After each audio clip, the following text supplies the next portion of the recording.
another video on the driver shortage. Excuse the fans in the background. I'm looking for jobs here. Driver, yeah, right. All drivers now have become like employers, in as much as an employer you used to see only 3 or 4 years ago. There's that many applicants for a job, for one job. Hundreds of applicants for one job. And the employer can pick and choose and say no thank you, no thank you, no thank you, sift through this CV, no thank you, no thank you, no thank you. What's happened now is that it's a driver's market. Drivers can now say, this company, no thank you, that company don't pay enough money, that company, the trucks are rubbish, that company, bin that, they ain't paying enough money, they ain't paying enough money, they ain't paying enough money. And all it's doing is going like, they're going for £12 an hour, or that company pays 14 quid an hour, and this pays 15 quid an hour. And the supermarkets where you've got the empty shelves, a particular supermarket never puts the price of the hourly rate in the advert. So you've either got to click on that supermarket, scroll all the way down trying to find their hourly rate, which might be at the bottom somewhere because they don't pay that much money hourly rate, or just bypass the company. Next. If supermarkets don't want to put their hourly rate, because you won't get a driver for £9 or £10 an hour in 2021. Which is probably the reason why they don't put the hourly rate, because their £10 an hour will not compare against 15, 20, 25, 15, 20, 25 quid an hour, class 1. Trucks now, there's job there now, road sweeper, 40,000 a year. Truck road sweeper. You just sit there, up and down. Most boring job in the world. But they get 40 grand a year. But drivers are playing pick and choose like employers have done for years. For years and years and years and years, employers can say, we don't want you because of this, we don't want you because of that, we don't want you because of this. That's fine. And now drivers are saying, we don't want this company, we don't want that company, we don't want this company. And that's it. And that's why now drivers can choose, pretty much, the best company. The best company pays the best money. And the companies that pay the best money are usually usually have the best trucks. So now drivers can choose to drive the best trucks with the best money. Which means if the trucks aren't up to scratch, and the money's not up to scratch, it would be difficult to find drivers. Because drivers can cherry pick now who they want to work for. And if they go on agency, especially even on agency, a driver now, I've been agency for 8 years, 7.5 done. A driver the company can say, don't send him, we don't want him, or her, or whatever. Whoever, a person, a bod, whatever. Don't send this person, don't send that person. But the driver can say, don't send me to that company because the trucks are rubbish. Don't send me to there because the pay's rubbish. Don't send me there. And the driver can cherry pick through the agency. It's a two-way street. Right? The driver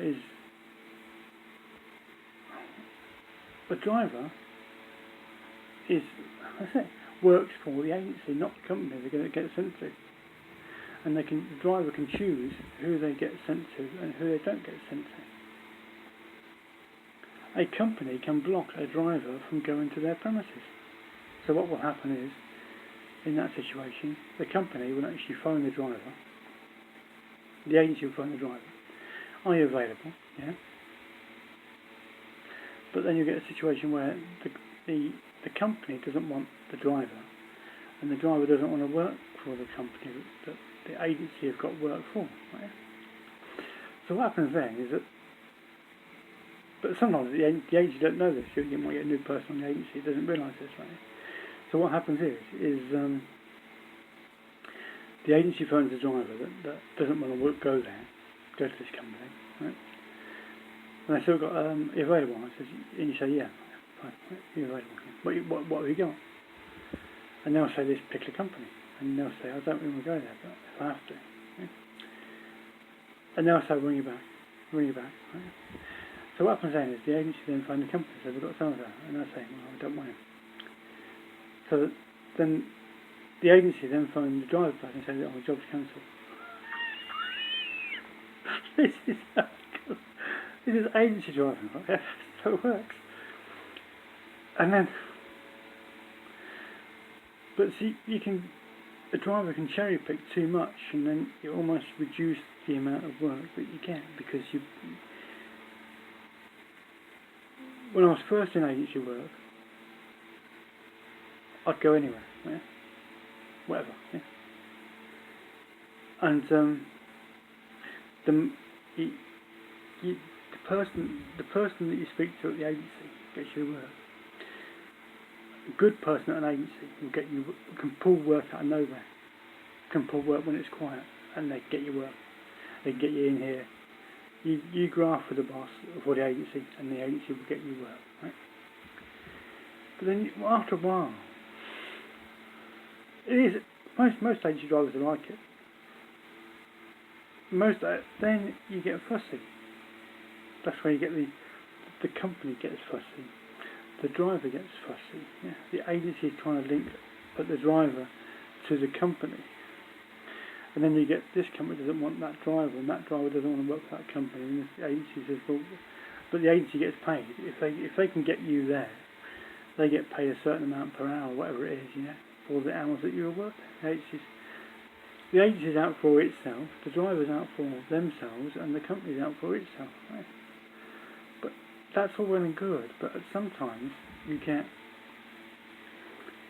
all the good drivers are there, or in work, and then you get the fussy agency driver. Right? Obviously, I don't speak from experience, but then you get a situation where the company doesn't want to use this driver through via the agency. Right? But then, especially about 10 o'clock in the morning, anyone that's in agency work is working, which means there isn't that many people to choose from.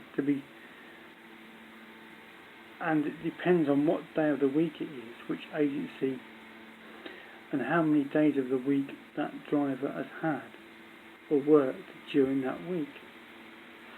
And then what happens is that the driver thinks, I might have to go there, and the company realise they've got nowhere else to go but to actually. So sometimes they have to actually. The driver has to work where he doesn't want to work for the agency, and the company that doesn't want to use that driver sometimes has to use that driver. Right?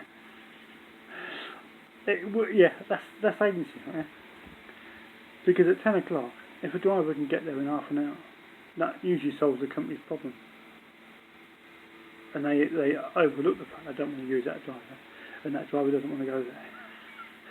Because if you haven't had work for Monday and Tuesday, you've got to pay your accommodation, your vehicle costs, and your groceries off 3 days, and you may not get the Wednesday, Thursday, and Friday.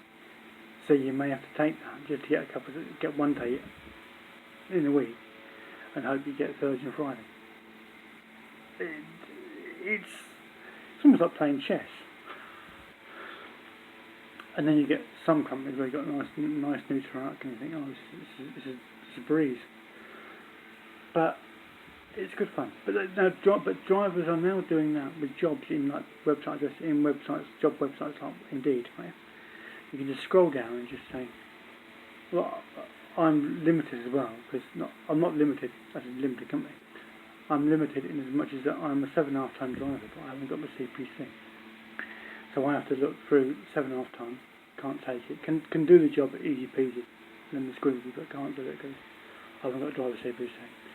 So skip that one, even though I can do it. And I could easy down, I could even describe exactly how the day goes. And then you get a 7.5 ton, can do but can't do. next job, 7.5 ton, can do but can't do. Need driver CPC. Can do but can't do. Driver CPC. High volume multi-drop. No, I can cover most routes. I used to be able to cover most routes in accounting. But like now, that has even changed. It's like now, back in the day, it was what routes do you know? Now it doesn't matter because you can get a route planning app, download it, and it puts it all in. You just load it up on that and go. So all the back in the day, a street atlas, you don't need a street. You almost don't need a street atlas because the app does it for you. But back in the day, we had to do it. This was the app. Between years, you had to remember all the routes, learn the routes from the street atlas, and remember all the routes, and not need a street atlas. That was multi-drop back in the day. So, and then you've got to be fit. And I'm not exactly fit at the moment, but physically, I've got my old lockdown diet. Mentally bright as a button. But this is where driving has got to. Drivers are now almost like the employers. Drivers are cherry picking the best hourly rates. And it's like you've got companies now that say, "Oh, this is a great career." Drivers don't want careers. They want to work for you for 8 hours, 10 hours, and then work for someone else tomorrow for 8 or 10 hours. They don't want full-time careers. They want a flexible van life. Living in a van. Working for 2 or 3 days a week. A 3-day week and a 4-day weekend. Flexi, remote work. But that's just driving industry as it is now. Obviously I don't know much about driving. Don't know if I don't,